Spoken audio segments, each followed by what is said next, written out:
So I'm going to call this segment Limerence and 4 Phases of Attraction. Now, we all know how important that first cute meet is. Now, in a romance novel or some kind of rom-com, it is arguably the make or break component of the entire story. Typically, our protagonists become star-crossed at a moment of conflict, and that conflict is complicated by an undeniable physical attraction that is impossible to ignore, try as though they might. Now, is this love at first sight? Is it Kismet, a fated and predestined love story meant to rock the foundations of your very sense of self and identity, or rather a state of infatuation and limerence?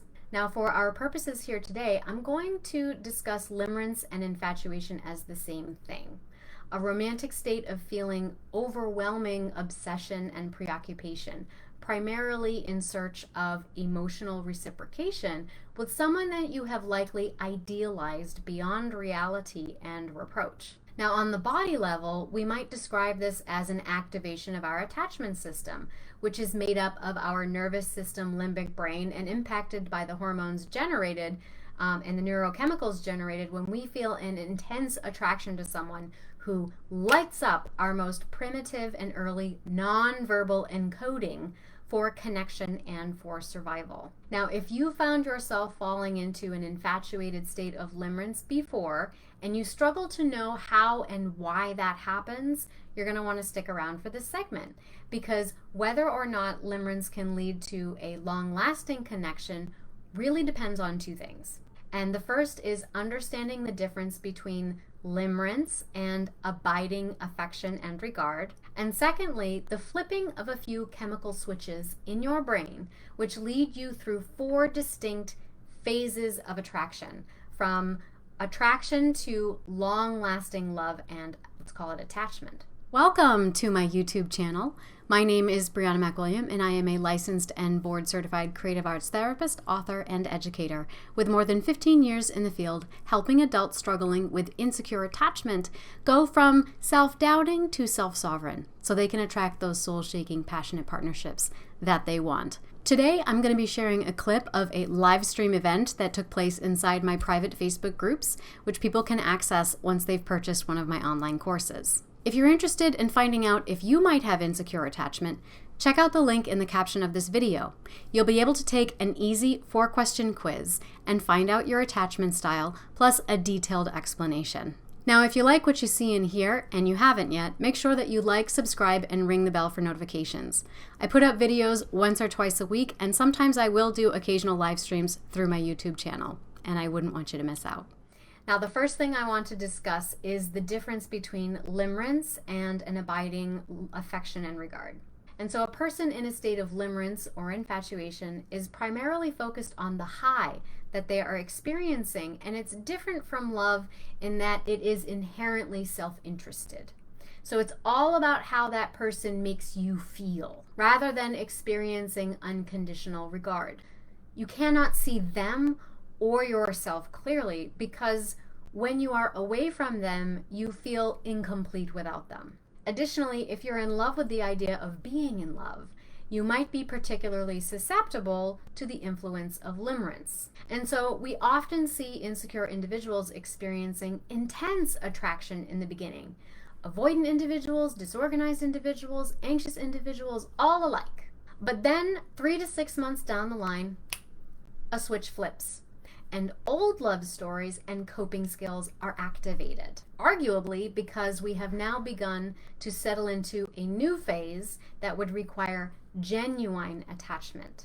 Is there ever an occasion in which a passion-fueled infatuation and state of limerence can lead to long-lasting love that is about regard and less about self-interest?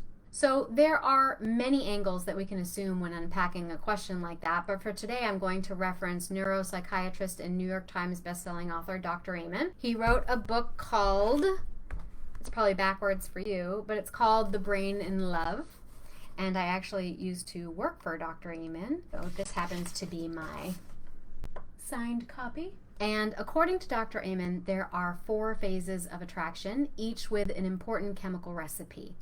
Now, the first two phases are attraction and infatuation, and this falls under the umbrella of limerence. So, number one, attraction. Attraction is a craving for sexual gratification and is primarily driven by male and female hormones, testosterone and estrogen. Also, the chemical nitric oxide and potentially pheromones. And studies have shown that when heterosexual men are exposed to pictures of beautiful women, their limbic system fires up, and this is the part that controls emotion and motivation, and their prefrontal cortex functioning goes down, abandoning the areas governing judgment and impulse control.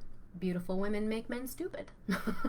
Now, on the other hand, when cisgender heterosexual women are exposed to images of attractive men, their brain activity shows no changes in judgment, though they may have reported an equal level of interest. So this suggests women are more concerned with how a man thinks and acts. So despite the myth of the fairer sex being overly romantic or overly emotional, men are actually more likely to fall in love at first sight than are women. Then we have infatuation. Infatuation is not so much of an emotion as it is a motivational drive, fueled by chemicals involved in the brain's reward system, and these are epinephrine, norepinephrine, dopamine, serotonin, and phenylethylamine, PEA, which is easier. Epinephrine and norepinephrine are produced in our adrenal glands, spinal cord, and brain, and they're considered excitatory neurotransmitters causing an adrenaline rush. Dopamine is associated with pleasure, motivation, and concentration. Why can't I get them out of my head? Serotonin is the feel-good chemical producing feelings of satisfaction with a partner. Studies have also incidentally linked serotonin to sex drive and obsessive compulsive tendencies. PEA is an adrenaline-like substance known as the love molecule, and that initiates the flood of chemicals that create that euphoric feeling we get when we fall in love. Now, after a period lasting anywhere from 6 months to 2 years, the brain eventually downshifts from an infatuation state to a commitment state. And so this leads us to those next two phases, which are commitment and attachment or detachment. So if we're going to talk about commitment, oxytocin and vasopressin are the chemicals involved in this drop-off.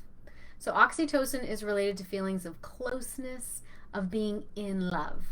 Higher levels of oxytocin are also associated with increased feelings of trust, which is why we may ignore those red flags and signs of deceit. Now, notably, while men might be attracted and fall in love more quickly than women, usually in women, this is the chemical switchover that goes into more committed feelings faster than men.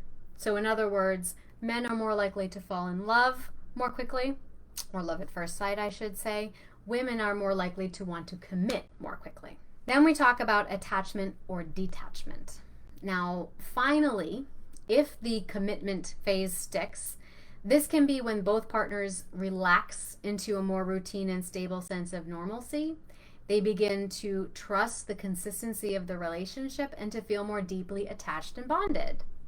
On the other hand, sometimes when the infatuation chemicals drop off, people mistake that for a lack of intensity or a lack of euphoria, and they think that means that they are falling out of love. Also, because they feel the withdrawal of these infatuation chemicals, they tend to seek other partners, novel experiences, or stimulating substances to somehow recreate that feeling. In other words, they detach. And so, yes, it is possible to fall into limerence at first sight. And at least in heterosexual relationships, it's more likely to happen to cisgender men. However, a cisgender man is less likely to commit before a cisgender woman.